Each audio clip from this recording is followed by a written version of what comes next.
Heaven is Beautiful, Near-Death Experiences of Reverend Peter Panagore, Part 1 of 4. Continue watching to find out more.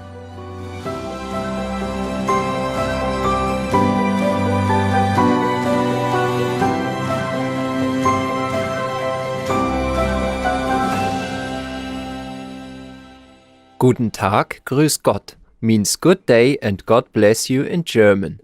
I'm Henry. The people of Germany thank you for all the acts of kindness you perform for those around you, helping to create heaven on earth.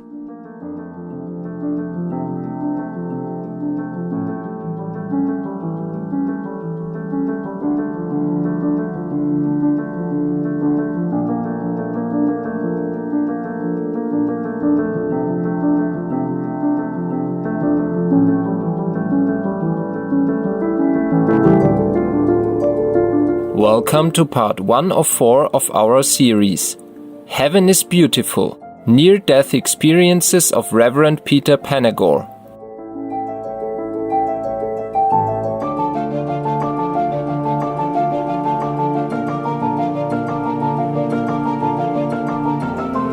Reverend Peter Panagore is an internationally renowned church pastor, inspirational speaker, and devotional storyteller who has written several books, including the best-selling Heaven is Beautiful, How Dying Taught Me That Death is Just the Beginning. As a former pastor of the First Radio Parish Church of America, his uplifting program, Daily Devotions, was broadcast every day for 15 years with 30 million views annually. Throughout his life, Reverend Panagore has had 2 near-death experiences, or NDEs.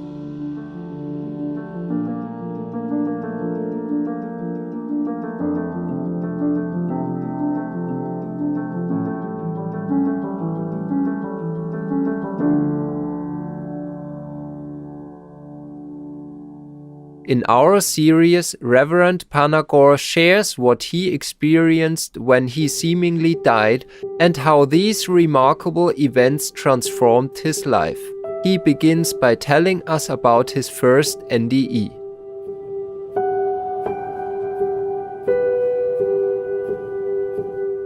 In 1980, I was ice climbing in Banff Provincial Park, which is in Western Canada, my partner Tim. And I made a mistake in my equipment, which slowed our climb down and put us in danger. We reached the top of the climb by sunset when all the other teams had descended. We fought our way through the night with hypothermia and frostbite to get to the last rappel sometime before dawn. And hypothermia advanced to the stage of falling asleep. And that's the end game. I was clipped into the mountain, we were off the ice on the rock, and I began to fall asleep. And when I would fall asleep, I would collapse and strike the rock and wake up. And I pulled myself up this one time, and as I stood up, my peripheral vision became like a fade to black on a stage in the theater where the spotlight is wide across the stage and narrows down very rapidly to a singular point of blackness. And suddenly I felt myself collapse as I thought I had done before when I was falling asleep, only this time my consciousness remained intact and my brain didn't shut off with sleep. And I wondered to myself, what's going on here? I'm experiencing something I'd never experienced before, and the darkness suddenly expanded in front of me to infinite size. Everything I say is in metaphor. It's very difficult to put into language. I saw a little tiny spot of light come rushing toward me and expanding it to fill my entire vision, only it wasn't light like a photon. It was an intelligence beyond my capacity for understanding, and it communicated to me telepathically, I'm taking you. And I said, no, you're not. And it took me against my will and carried me. And I was not afraid. I was in a place of comfort, and I was being carried by this entity that was projecting comfort into me. And the next thing I knew, I was popped out or into an eternal-sized greater illuminated darkness. And I was a singular orb of consciousness that was all of my senses, my smell, taste, touch, hearing, thoughts were all one thing. And I was much larger than I am as a human being. And the first thing I realized was, this is who I am. Now I remember. How could I have forgotten? This is what I am. And I could see in every direction at once, and I could see nothing. It was eternal, illuminated darkness, but I was unafraid. I'm in a place of all time and no time. And a portal, a doorway, an opening appeared in front of me, and I could see through this translucent and transparent flow of a shimmer of a doorway. I could see this elongated eternal tunnel, and I reached out with my soul self, and I touched the surface area of this translucent and transparent flow, and it was all life, all living, all being, all loving, all eternity. It was all energy, and it flowed into me. And when it flowed into me, I heard my soul name called, and not Peter at all, but the name that created my very essence of my being. And simultaneously, I saw myself as this elongated, everlasting soul that had an origin that I was spoken into being.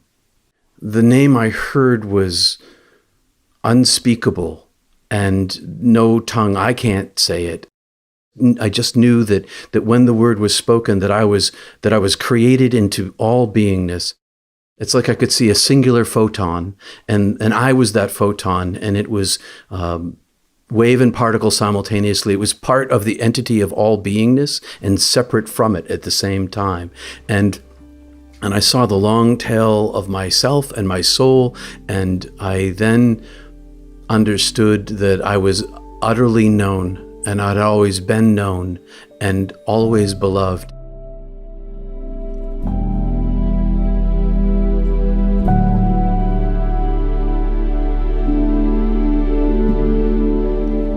This is indeed a very inspirational experience.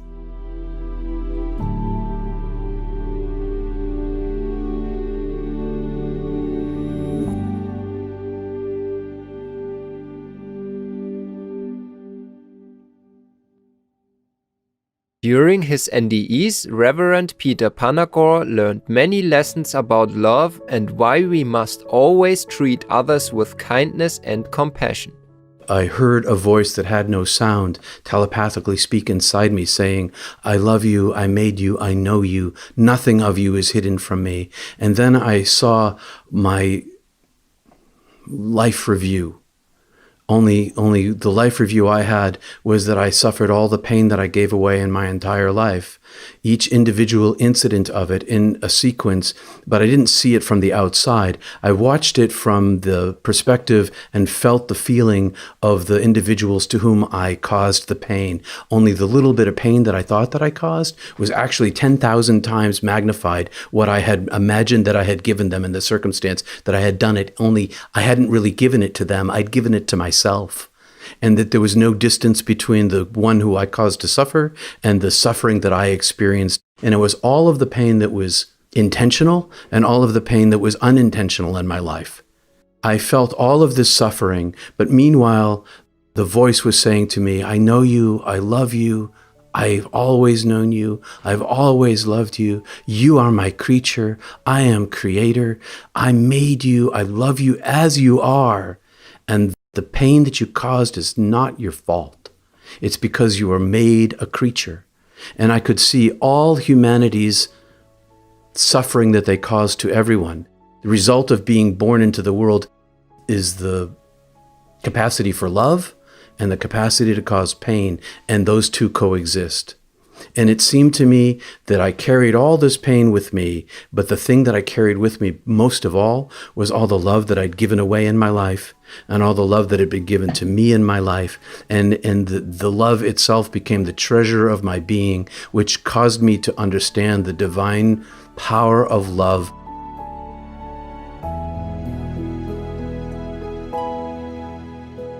This deeper understanding about the divine power of love transformed the Reverend Panagore, causing him to redirect his career. During his NDE, he also learned another important lesson. Yes, it seems like every action that I took in my life was recorded. Some people call it the book of life. Every action that I took in my entire life was recorded, was known, utterly, absolutely known. And the pain that I caused other people in my life, I carried with me back into heaven. It was a weight upon me. And only through the divine puritive fire of love was I relieved or cleansed of that which I did not need to carry with me. And I describe it in my book as hell. Now I think of it in terms of the Catholic language of purgatory. In order to be filled with the oneness of being, I had to abandon my own concept of self. And what gave me the strength to endure that was the love that was given to me. Love turns out to be the absolute universal treasure of life. It's the inbuilt thing inside all humanity that allows us access to the divine. It was the purity of love that saved me. And maybe that's, Jesus came and he talked about love thy neighbor as thyself. He was talking about the power of the divine, of love.